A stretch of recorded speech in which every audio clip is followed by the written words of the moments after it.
I think one of the major things which we believe is like true across multiple brands we're working with is actually nobody owns the margin. Across multiple folks, I saw literally one group who had like person who was responsible for P&L and contribution margin as like his main day-to-day job.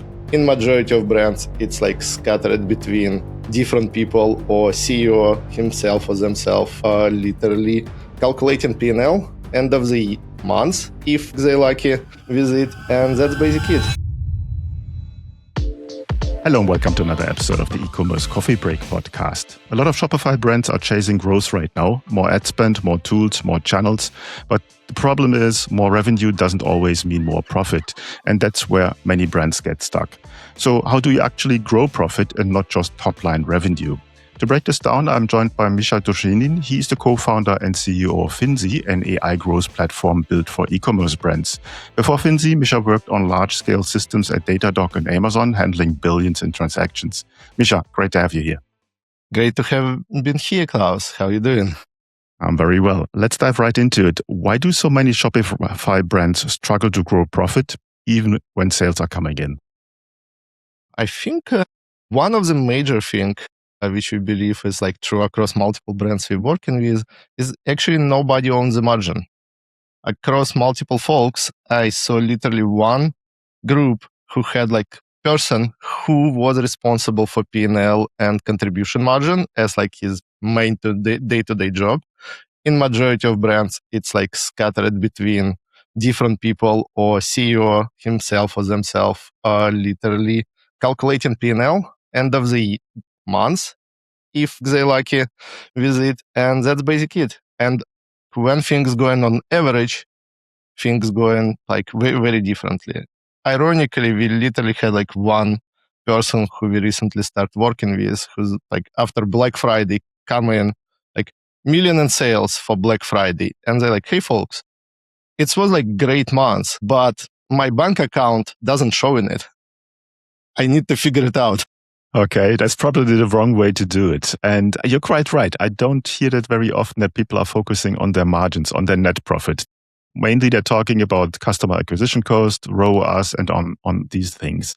So why do you think brands are so focused on ROAS and not on customer quality, on churn and other things? Well, first of all, it's like we don't like to work with ROAS, but at the end of the day, it's a useful metric. You put some money, like you put $1, you get $2 out. It's like easy to think about it. Like what's hard to think about is like compounding effects and like how like your customer buying from you next time, all this thing. But like when you're looking on ROAS, it's easy to say like, hey, let's have like 2.5, 3x target. And you think it will work out first. And second, I think it's like historical because when you in like business of like sales once, yeah, it's totally fair to look on ROAS. It's cost me to bring person this, like I got this money. But I feel like for Shopify brands, for like any D2C customer relationship is actually where you're getting money from and where you like big opportunities laying down. No, quite right. I think it's sort of people are trained on ROAS, specifically when they're spending on paid platforms like Google Ads, Meta Ads. That's the thing they are sort of trained for. Talking about channels, and I want to dive a little bit more in channels and see how the churn is, how you can bring customers back to your store. What's your sign there? What's a kind of a warning sign that you're scaling into the wrong direction?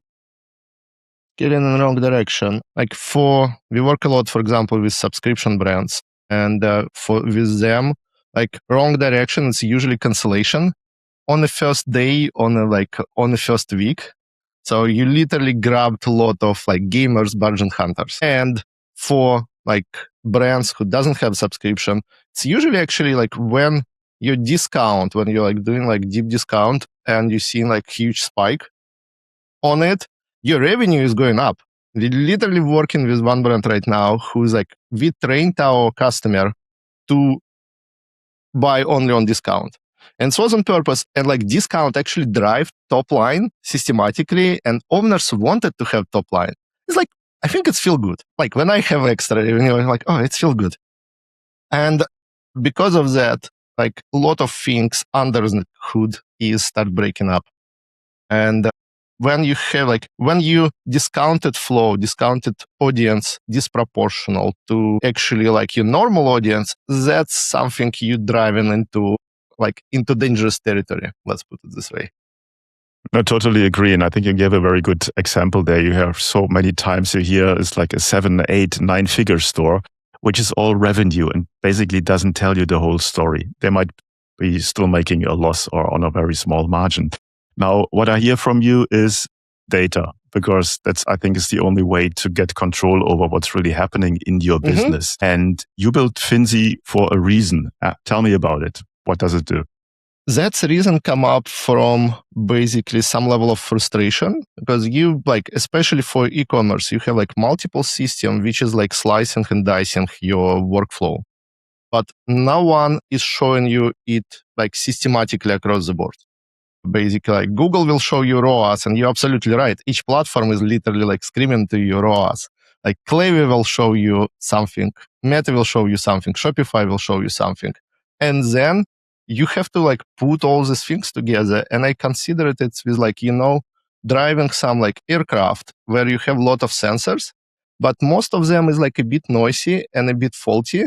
So you have to put yourself this in your head, what's exactly happening. And that's basically why we built Finsi. We wanted to give a tool for great product owners and brands to grow faster and basically not getting into this dangerous territory. Alarm them about these dangerous territories early before they will get into it. I think a lot of our listeners can relate to that you have a number of dashboards, and interesting enough, normally the numbers never match. That's my experience over a couple of years. You look at Google, you look at Meta, you look at Shopify, and you expect to have the same numbers, and they don't match for various reasons. Now, AI is here to help. Tell me how AI really can bring you up to the next level.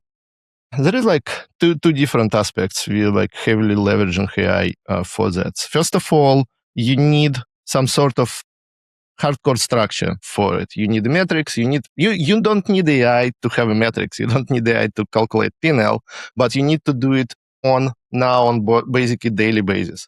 You need to see how metrics is driving and where it's going. But together with it, what we now able to unlock is vast amount of qualitative data about your customers. So for example, cancellation reasons, reviews, feedback, survey forms. We literally have some folks who have pretty big surveys and oh, cool, you have so much data. Let's dig into it. Let's summarize it. Let's see basically how different people, basically what people who stayed with you for 6 months said about you versus people who stayed with you just for a month. What does it mean? And with one of them, hey, did you analyze this data? They're yeah, we're collecting it, but we never have time to look into it. Damn. That's one thing. And another thing we heavily leveraging here right now is to basically help you to focus. Because as I said, you have so many sensors around you, so you're literally overwhelmed with the data. And what our AI is doing it, we operators ourselves. I work for Datadog. I hate dashboards. I need to spend too much time with them. And I use AI actually to narrow the focus. And it's hey, there is 3 things today, or there is 3 things this week, which is require attention across all these things. Because it's maybe some spike on customer acquisition cost on Meta, and it's spike across everyone. Don't pay attention to it. But there is some systematic trend, and you need to start paying attention to it. So basically AI becomes, terms around a lot, AI agent, but I think in that part it becomes really a team member helping you to get the right information in the right moment. What kind of KPIs are you looking at? Are you looking at, I don't know, units, at SKUs, at bigger picture? What's the most common numbers that come up? That's actually a good question, because now with AI, we're able to start looking on unit basis. So for example, on SKU level, and we can work on profit and customer behavioral on SKU level, or we can start have a look on customer journey in a sense, what they buy first, what they staying for, stuff like this. But, old style KPI is still good here. For example, we work a lot on average order value with the brands and making it much with acquisition cost. So it's famous about LTV CAC proportion 3:1 at least, but there is like so many ways to drive LTV. So first what we're doing is literally, okay, let's figure out how to get average order value in a zone where it's not dangerous overall, where it's basically like you're not losing money on the first order, or you're losing money, but you're doing it kind of on purpose. So you know that you will have like, for example, 2-3 purchases and you can afford this. So that's basically like CAC to LTV. It's becoming like paramount in a sense, but it can go in multiple, like very, very different ways. Next is the churn, obviously, like how many people like, or second, third purchase, it depends on the brands. Actually, it's like ironical. We start seeing more and more people who was in like transactional business, who was like selling only once, right now driving more and more subscription revenue. We have people who have like, for example, KPI to have 20% of subscription revenue for the store. And and I would not say this product is like sticky, but customer coming back and people literally value this. So instead of paying $30 or $60 to Meta to get new one, maybe I can pay $5 as discount or loyalty for my existing customers and they will stay with me.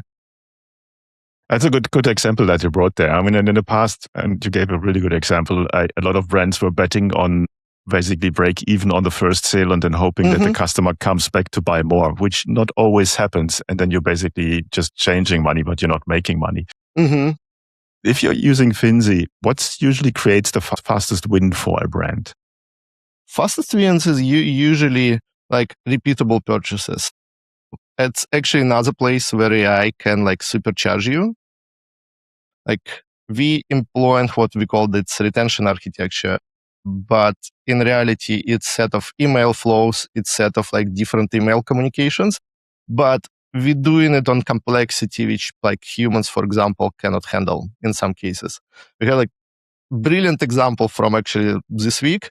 We had like cart abandonment for one brand, and it started happening because they increased free shipping threshold.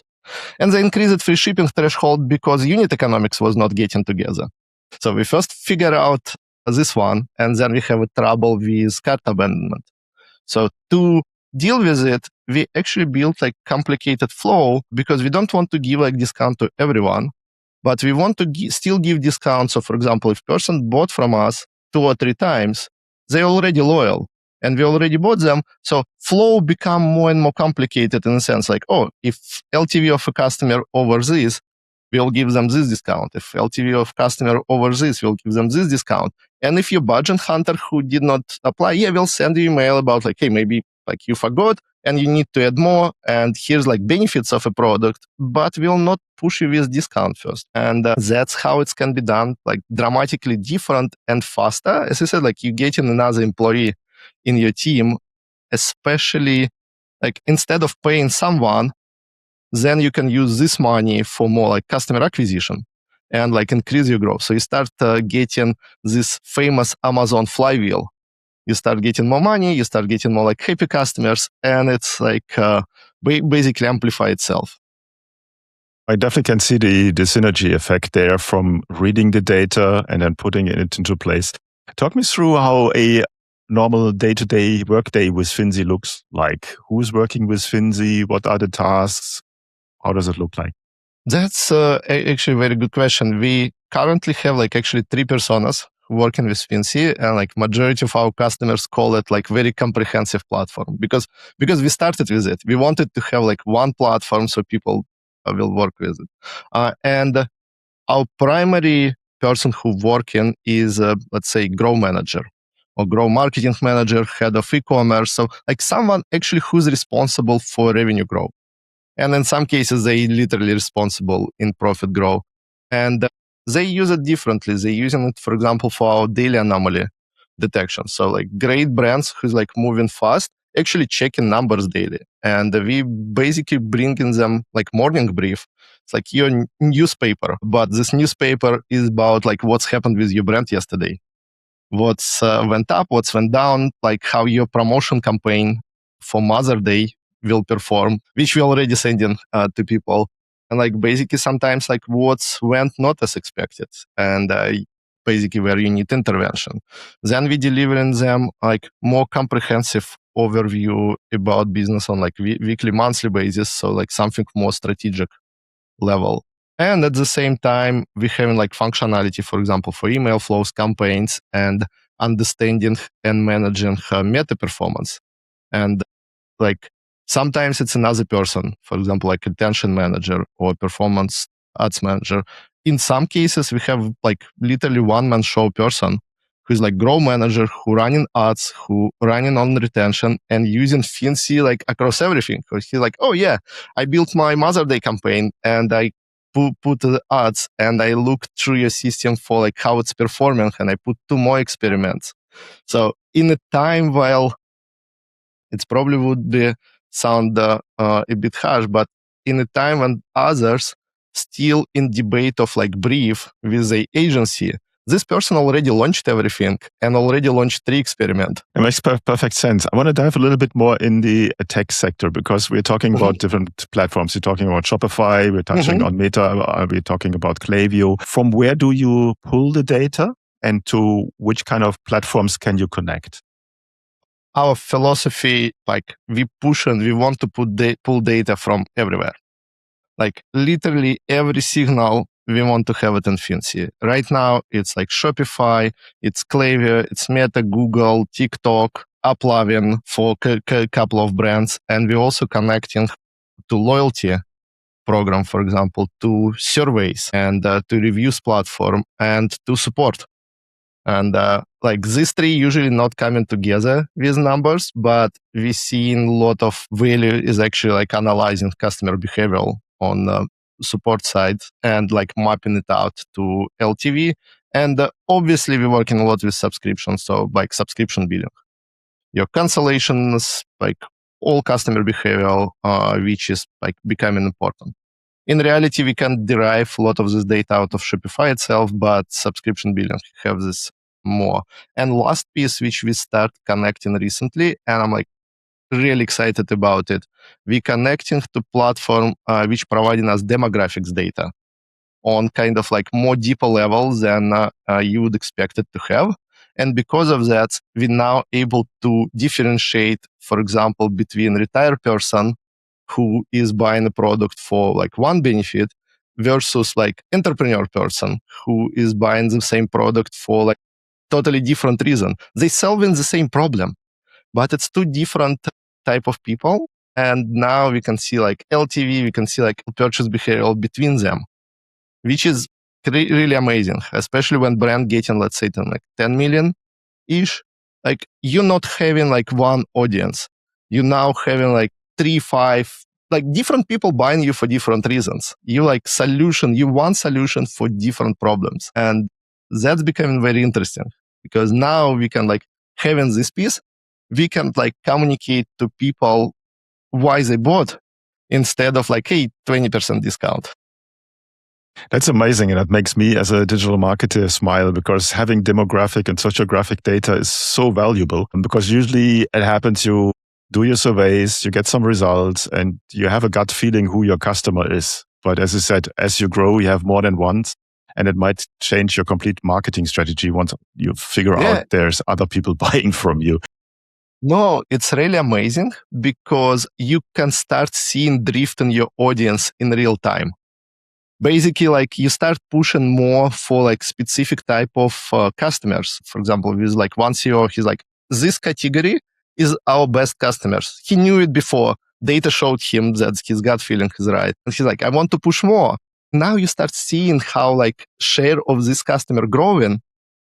And like together with it will be a long game effect because like we know LTV for this type and we know how it will impact the business. But it's so amazing to see it literally on like day by day basis. It just confirms when you have the right gut feeling. But if you don't have the right feeling, then obviously data helps you to find the right customer. You already gave a couple of examples, but can you share some success stories or case studies of businesses that you have worked with and what kind of differences they saw in their business? Well, it's like, each brand is unique in terms of like what's friction. they will have with the customers and stuff like this. For example, for some of brands, we saw that's like the email marketing was working fine, but how they collected was not working. And like system highlighted is like, hey, you below like our benchmarks and expectation for email collects, like against the session which customers on the website. And we're like, hey, like let's fix this one. It's like easy fix, 20 minutes, and it's basically doubled collection of emails what we did with them, and it's have like very drastic effect on everything else. Because currently now, because of that, they have like they sell maybe like 40% out of mail list, and it's become amazing. So like year ago, they was like totally on Meta in this sense. In December, they sent pre-order for new subscription box just to email list and was sold out. And the owner was like happy. They like, hey, we did not expect it. Like before this launches did not work out for us, but now because we like systematically collected like good mail list of people, we launched it and we sold out. So they was like they probably 3x of the original expectations. So like now we have operational problem, but it's good problem to have. Okay. Actually, we had like couple of brands with the same success story. Basically, the operational team was not able to catch up with the growth. So like one brand went like to systematically 20% month over month growth. And they were telling like, hey, it will be low season, so we're not sure if like it will work. And like, look, our data showing this still there is a gap. We still can share. It's actually good example of when your gut feeling is wrong, because the gut feeling was based on last year data and on how they managed it. But in reality, they have pretty big gap in the market in terms of like what they can push for like increasing ads budget. In this case, we was like gradually increasing it, and CAC was like there properly. Together with it, we work out on LTV. So we literally discussed with them like, hey, now we can afford $35 CAC instead of $25. And it's moved you to different categories. So you less competing with others on it. And that's giving you like flywheel. So currently like 20% month over month, they literally twice was like had operational issue in terms of like, hey, we don't have enough supply. We need to like slow down our ads because we cannot deliver. Okay, we'll figure it out. Yeah, figure it out. And I think this is a problem for another day. But if you have this operational problem in sourcing more products, then that's a luxurious problem, to be honest. But I think you gave just a masterclass, a golden nugget away. And I think our listeners need to listen to this part at least twice on how you grow your revenue in a way that you become profitable, that you can acquire more customers. So very good there. Who's your perfect customer? What kind of brands do you work with? What kind of industries? Perfect customer is, let's say, someone who have like product market fit, or who's like start actively scaling, who want to grow like 2x, 3x in the next year. And they usually pretty lean team. These teams is like, I have a brand who have like 7 people team total for like 25 million operations, which is like amazing if you think about it this way. And yeah, they have like a couple of functions inside. For example, this grow manager, we love these people because they driving things very, very fast. They currently, some of them, quote unquote, vibe coding themselves and like rebuilding website or building like loyalty program, building some gamification to website. So they owning customer experience, and we helping them as like some kind of pit crew to move it faster so they can focus on what's important for their customers. So they, at the end of the day, they focus on like great product and like machinery around it working. Okay. Walk me through the typical onboarding process for a new user. What steps are involved? How long does it take it to get up and running? Wow, thank you for asking, because I'm personally proud about it. It's literally 15 minutes onboarding, how we call it. We was driving for 15 minutes. I know how annoying it for a brand to onboard, and when we talked with like multiple of them, they're like, oh yeah, we're implementing this system, it's taking us 3 months. I'm like, it cannot be this way. Implementing this system, like you spend 15 minutes to give us literally access or install like several apps. into your store. And basically next day, you already have like 12 months audit report about your business. So we know everything, what you already probably know and something which you forgot. And we can talk about it. So we have like our X-ray. And after it, we can start working exactly, as I mentioned, on like what pieces need to be tuned up specifically. So like where attention should be spent. Oh, that's amazing. Is there any kind of homework that merchants need to do before they can get started? Not really. Not really. We're actually using how 12 months audit conversation actually to like tune up with the brand, because sometimes you're looking and like, hey, you should do this. And they're like, we're not doing it. And it's a decision. Cool. We honor this decision, and actually our AI, we like putting our conversation together with our AI agents. So that's one of amazing thing I love nowadays, because before, like you need to tune up your dashboards, change your goals or something. Now we're talking with the brands during onboarding, and we capture everything out of this conversation and we give it to our AI agents. So now it can drive like recommendation where they want to be. So for example, as I mentioned, like one brand want to grow to 20% subscription revenue. And for them, it's more important that's growing revenue overall. They actually want to get less dependent on Meta. And that's like higher priority than like growing top line. That's why we love them. And yeah. Who doesn't want to get less dependent on Meta? I think everyone wants to get rid of them, but they're just part of the game. How does your pricing structure work? How do you charge for Finsi? We charging basically on annual revenue levels, so basically on 12 months revenue levels. And currently we're starting from like $1,000 for like smaller brands and going to like 2 and 3 for like brands over 50 millions. And we also for like literally brands who, let's say, have 15,000 monthly sales, we working with them as small growth agency. Because in reality, they don't need growth agency and they don't like price is not justifiable at this stage. But when we're using AI agents, like we can do the same for fraction of a cost, and we can offer them this for fraction of a cost. So for smaller brands, we actually start working more as like whole platform which helps them to grow. Okay, no, that sounds good.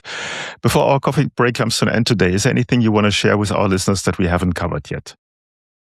I think I shared it already, but one of like think I want everyone to think when you will like finish this podcast is basically higher you growing your LTV, higher CAC you can afford, less competition you're getting, and that's like new growth cycle. And so instead of like optimizing ROAS, which I know a lot of folks doing, and it's understandable, think how to push LTV further and get out of competition. So like there is like currently two categories of people. One who's saying like, oh, my CAC is grow from like 25 to 35 and it's disaster on my unit economics. I cannot longer afford it. And another one who's like, yeah, cool. It's grow to 35. It's not ideal, but we grow LTV even further. So we're still making money on this customer and we can push this envelope even further. I think it's a very important statement that you made there. And I think there's this marketing saying, and I probably butcher it now, it's like the one who can spend the most wins the game, somewhere in this guideline. And with customer lifetime value, obviously you're getting there much easier than you're just focusing on the first sale. Where can people go and find out more about Finsi? On our website, Finsi.ai, we have a demo button there. So like go there, click a button, talk with us. We will show you like how it works and like we'll onboard you. Cool. Sounds good. I will put the links in the show notes as always, then just one click away. Misha, thanks so much for giving us an overview about Finsi and how it can help you in your business and to increase your profit margin and your customer lifetime value. And I hope a lot of listeners will reach out to you. Thanks so much. Thank you so much, Carlos. It was a pleasure.